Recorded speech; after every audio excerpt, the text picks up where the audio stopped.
안녕하세요, 여러분. 누구나 연애를 하다 보면 혹은 연인과의 결혼을 생각할 때쯤 이 사람과 결혼해도 될까? 이런 고민 한 번쯤 하게 되는데요. 결혼하면 행복할까요? 아니면 평생의 후회일까요? 결혼 얘기하면 많이 나오는 말 있잖아요. 사랑만 있으면 돼. 근데 아시죠? 현실은 그렇지 않다는 걸. 오늘은 제가 여러분께 평생 함께해도 될 사람을 알아보는 기준 5가지를 알려드리려고 합니다. 너무 무겁지 않게, 그렇다고 가볍지도 않은 이야기 함께 나눠보시죠.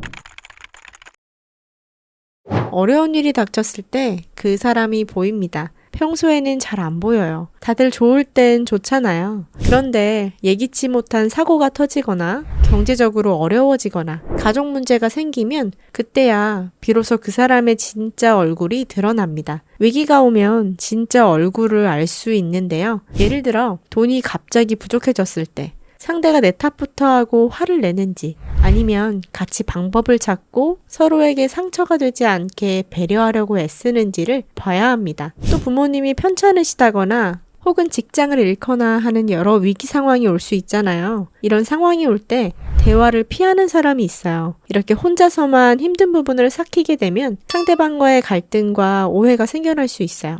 이런 결혼 생활은 같이 사는 게 아니라 각자 사는 게 됩니다. 누구나 화날 수 있고 힘들 수 있어요. 그런데 그 감정을 어떻게 다루느냐가 정말 중요합니다. 나만 힘든 게 아니라 함께 힘든 거니까요. 또 위기가 있을 때마다 폭언을 하고 더 나아가서 심하면 손찌검까지 한다? 한 번 정도는 괜찮아 라고 생각하시나요? 아니요. 이건 절대 쉽게 바뀌지 않습니다.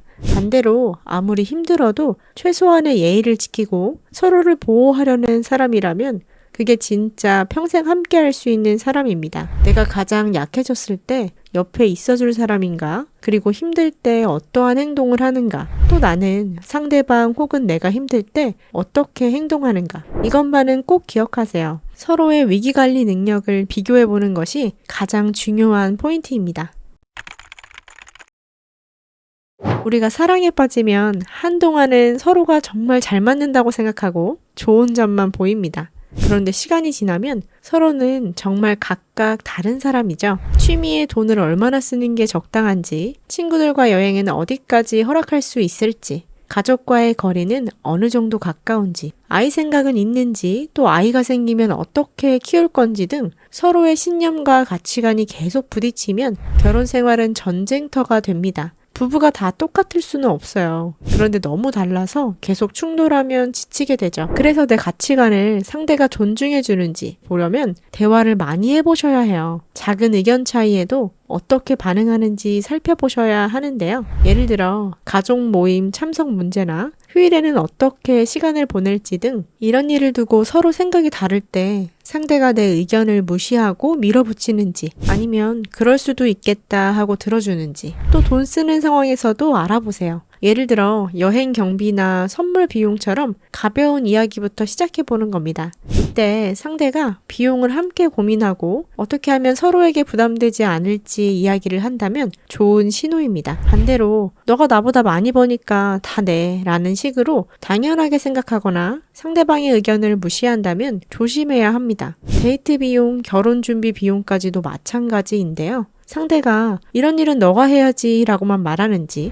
아니면 어떻게 하면 서로에게 불편하지 않을까 고민해보는지 지켜보셔야 합니다. 함께 여행을 갈 때도 잘 보셔야 하는데요. 예를 들어 펜션으로 숙소를 잡았는데 저녁 준비나 청소를 할 때 너가 해야지와 같은 방식으로 행동하는지 아니면 서로 불편하지 않게 분담하려고 하는지 등을 살펴보세요. 그리고 꼭 지켜봐야 할 상황이 있는데요. 상대방이 갑자기 손해를 보거나 약속이 어긋났을 때 불리해지는 이런 상황에서 어떻게 반응하는지 지켜보세요. 이럴 때 화를 내며 책임을 떠넘기거나 상대방을 무시한다면 경계해야 하고 반대로 침착하게 의견을 묻고 해결책을 같이 찾는다면 좋은 신호입니다. 이런 상황에서 무심코 내뱉는 말이나 태도가 정말 중요한데요. 이런 작은 상황들이 결국 상대방의 가치관을 보여줍니다. 이런 부분은 연애할 때부터 살펴보셔야 해요. 중요한 것은 나와 같은 방향의 가치관을 가졌는지 그리고 그 방향의 속도를 함께 맞춰갈 수 있는 사람인지를 꼭 확인해 보세요. 살다 보면 갈등은 무조건 생깁니다. 문제는 갈등이 아니라 갈등을 풀어가는 대화 습관인데요. 사실 말투만 들어도 다 알게 돼요. 싸울 때 감정이 앞서서 상대의 인격을 무너뜨리는 말, 쉽게 비난하고 너는 원래 그런 사람이야 라고 단정 짓는 말, 이게 반복되면 상대방 마음은 점점 다치게 되죠. 말투를 보면 그 사람이 평소 어떤 마음으로 사는지 알 수 있는데요. 말투는 그 사람의 내면을 보여줍니다. 그리고 쉽게 바뀌지 않아요. 싸울 때는 서로 감정이 올라가지만 이 부분은 상처였어 라고 진심을 꺼내고 미안해 라고 말할 수 있어야 합니다. 말은 칼과 같은데요. 잘 쓰면 사이가 훨씬 좋아지고 못 쓰면 서로의 관계를 베어냅니다. 갈등을 풀어갈 때는 일방적으로 밀어붙이기보다 서로의 감정을 확인해주는 게 중요해요. 대화를 중단하고 무시하거나 잠수를 타는 식이면 문제는 계속 쌓입니다. 작은 오해가 있을 때도 바로 나는 이렇게 느꼈어 라고 이야기하고 상대의 입장도 들어야 해요. 또 사과만 중요한 게 아니라 다시 같은 일이 반복되지 않도록 약속하고 지키는지, 그리고 서로의 다름을 인정하고 조율할 수 있는지를 지켜보세요. 갈등을 풀어가는 방식이 성숙해야 오래갈 수 있는 사이가 됩니다.